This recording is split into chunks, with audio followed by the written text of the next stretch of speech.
Welcome to Daily Dose. My name is Robert. We're starting with a laugh, which makes me so happy. And I'm picking up on just what you said because we do this all the time. It's like we're talking, we go, oh, we should have been recording. You were just talking about something really important, which is medication and dosing in Parkinson's and how it comes when you're distracted. Pick it up. Talk to the people. Refresh what you were just saying. Really is important to take it on time. I think there's a huge variation in the timing of our dosing from one patient to the next and the strength and stuff. But once we get it figured out with our doctors or tweaking it ourselves or however the heck we figure it out, Right. it works. So it works as good as it's going to work if you do it the right way. So you and I were recording, I don't know, like a week ago, and it was a really important moment. It was a really important conversation.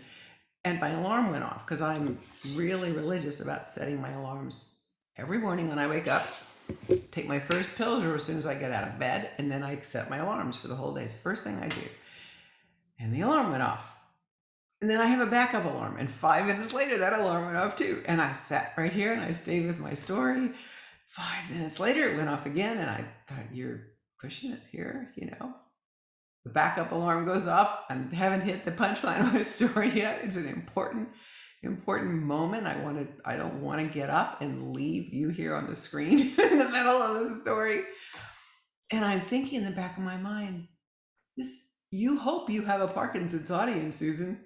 You hope you have a Parkinson's audience, and yet you're blowing one of the most important things that you have figured out to do. And so I brought my medication. It's sitting here on my desk. So if the alarm happens to go off, I can take my pill. I can't tell you how much I love that you just yes-handed that situation, right?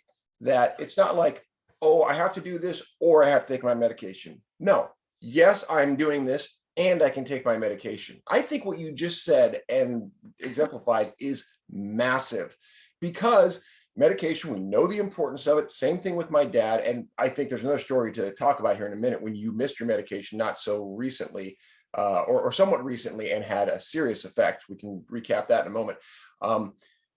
That it's not, okay, if it has to be, an external thing. No, it becomes part of your life. And then it becomes, so how do I integrate it? You mentioned alarms first thing in the morning, backup alarms. And then how do you comply to those alarms? And then, by the way, I have the alarm, but do I have the pill? Right. The alarm's not the pill. If I'm in the middle of a great story, what do?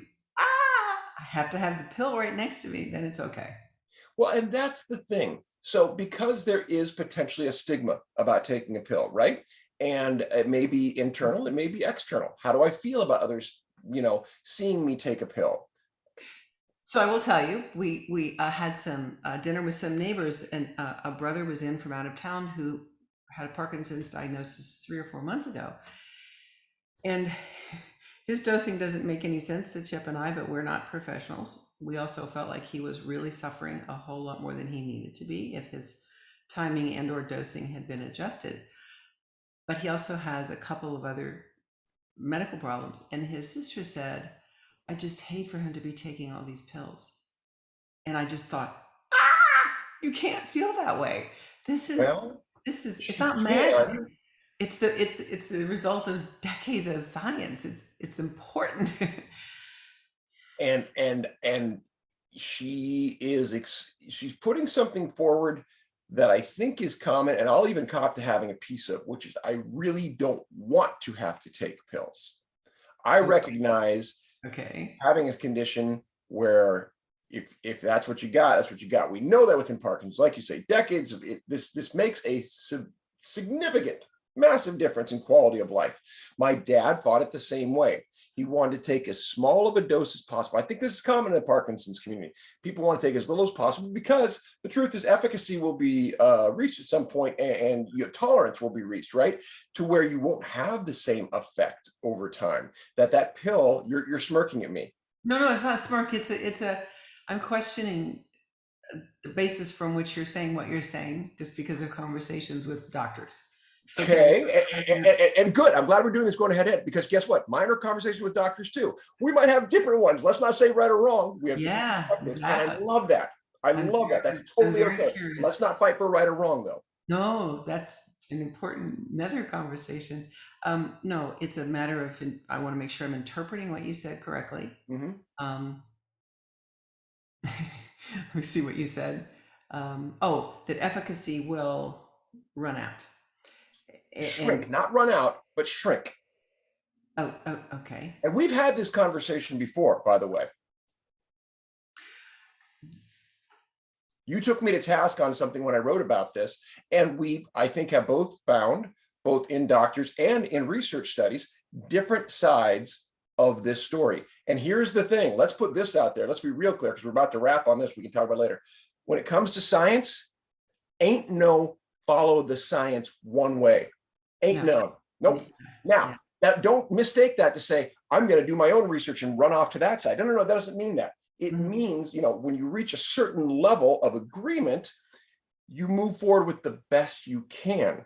And by the way, the individual may have individual results within that thing. For sure. You can almost guarantee that with Parkinson's. And just about anything else, right? Truthfully. I mean, perspective and mechanics and genetics, there's enough for us to be able to say, for the most part, but not all. Let me ask if this is part of what you were saying, because I just want to make sure, even if we're over 5 minutes. Close. The impression I have from the people I've talked to, from the physicians, is that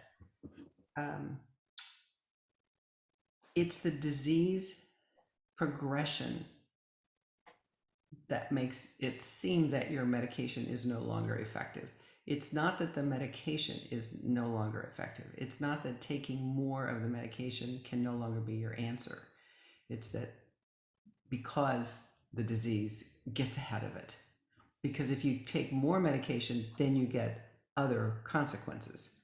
Yes, you can solve problem A, but at the risk of creating problem B. I'll retort quickly, and we're way over time, just to say that there's no amount of medicine that's ever going to catch up with the full effect of Parkinson. You can't just keep taking forever. That's not true. There is a level of tolerance that from my perspective, and we can disagree, and that's got to be the end of the show. We're over time. Yeah. It was the word efficacy that threw me off. Good deal. I love that we're on a different page. This is fair. See you next time.